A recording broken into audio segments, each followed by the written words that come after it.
Ինչպես է զեբրը կարողացել փախչել կենդանաբանական այգուց։ Օրեր առաջ հենց այս հարցի պատասխաններ հետաքրքրում հանրությանը։ Համացանցում իսկական իրարանցում էր սկսվել։ Որոշ ժամանակ անց, սակայն, պարզվեց, որ օրվա հերոսն ամենևին էլ իրական զեբր չէր, ավանակ էր զեբրի հանդերձանքով։ Օրվա երկրորդ կեսին պարզ դարձավ, որ Զեյրո նախաձեռնությունն էր կազմակերպել ավանակին ներկելը։ Մայիսի 8-ին արդեն զեբրիկն իր ամբողջական իմաստն ու նշանակությունը ստացավ։ Տեղի ունեցավ նշանակալի իրադարձություն, որը վերաիմաստավորում է երկրի տեխնոլոգիական զարգացման ուղղությունը։ Հանդիսավոր ձևաչափով ներկայացվեց Զեյրոն, առաջին հայկական արհեստական բանականությունը, որը ստեղծվել է նոր ստանդարտներ սահմանելու և ժամանակակից շարժունակության ու թվային ծառայությունների տրամաբանությունը վերաձևակերպելու համար։ 17-ամյա Արման Ասատրյանն է առաջին հայկական արհեստական բանականության հեղինակը։ 9 տարեկանից սովորել եմ ծրագրավորում, բայց սիրողական մակարդակով միշտ եղել,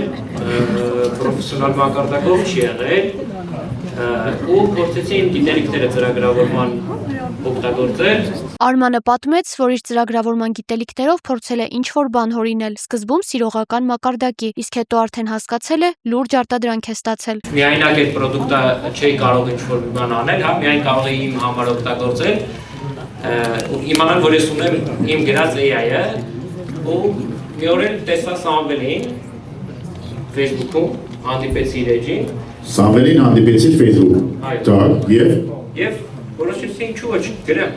Գործարար Սամվել Թադևոսյանին ասել էր, որ ունի նման գաղափար, կոդավորված հատվածներ էր ուղարկել, Սամվելը դա ստուգել էր, հասկացել, որ լուրջ բանի հետ գործ ունի, դա մոտ 8 ամիս առաջ էր։ Այն արհեստական բանականությունները ինչ որ կան, ինչ որ դուք գիտեք շուկայում,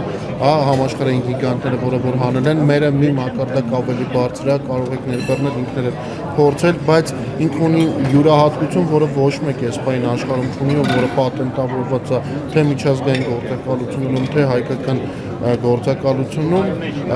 ինքը կարողանում է հենց միանգամից իր չաթի ներսից հրահանգներ կատարել։ Հայկական AI-ը հստակ հրահանգներ է կատարում, կարողանում է անգամ օգտատիրոջ համար մեքենա պատվիրել, կարելի է ընդամենն ասել, առավոտյան 10-ին պետք է ինձ տանես աշխատանքի, երեկոյան 6-ին մեքենան լինի աշխատավայրում, որ տուն գնամ։ Վերջ, զեբրիկը կհասկանա ու կկատարի։ Սամվել Թադևոսյանը նշեց, Զեյրոն նոր միջավայր է ստեղծում ուղևորափոխադրումների հետ կապված, այն գնահատվել է ոչ միայն հայկական, այլև միջազգային մասնաճյուղերի կողմից։ Իսկ ինչու հենց Զեյրո, գաղափարը 0 կլիկ անելու մեջ է։ Մեր զրուցակիցը մանրամասնեց։ Եթե ուզում եք մեքենա պատվիրեք կամ եթե ուզում եք ուտելիք պատվիրել, ձեր համար դա մի 10-ից 12 կլիկ է, ինչը որ մենք ուսումնասիրել ենք, իսկ մեր մոտ ընդհանրապես կլիկ չկա, իսկ գաղափարը 0 կլիկն է ու 0 բառը հենց տեղից է ստեղծվել, որ 0 կլիկ ինչ ուզում ես արա ու դրա վրա ժամանակ մի ծախսի։ Դե իսկ Զեբրին որպես խորհրդանիշ ընտրելը եւս պատահական չէ։ Նա հոգատար, ընկերասեր ու մշտապես օգնության հասնող կենդանի է։ Զերոն եւս ամենօրյա ռեժիմով հասանելի է մարդուն, օգնում է նրան ամենատարբեր հարցերում 24/7։ Էսպայն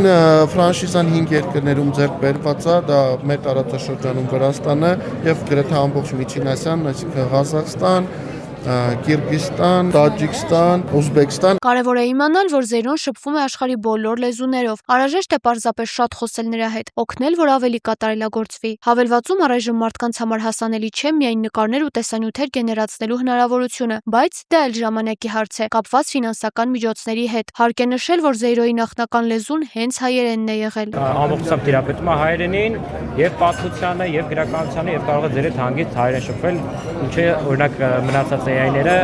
աղավաղում են ու չեն կարողանում անել։ Հավելենք, որ Զեյրոն միավորում է արագությունը, ինտելեկտուալ ճկունությունն ու տեխնոլոգիաները, ձևավորելով ծառայությունների նոր որակ, առավել արդյունավետ, անհատականացված եւ կանխատեսելի։ Միջոցառումն ավարտվեց կենդանի ջազային կատարումներով։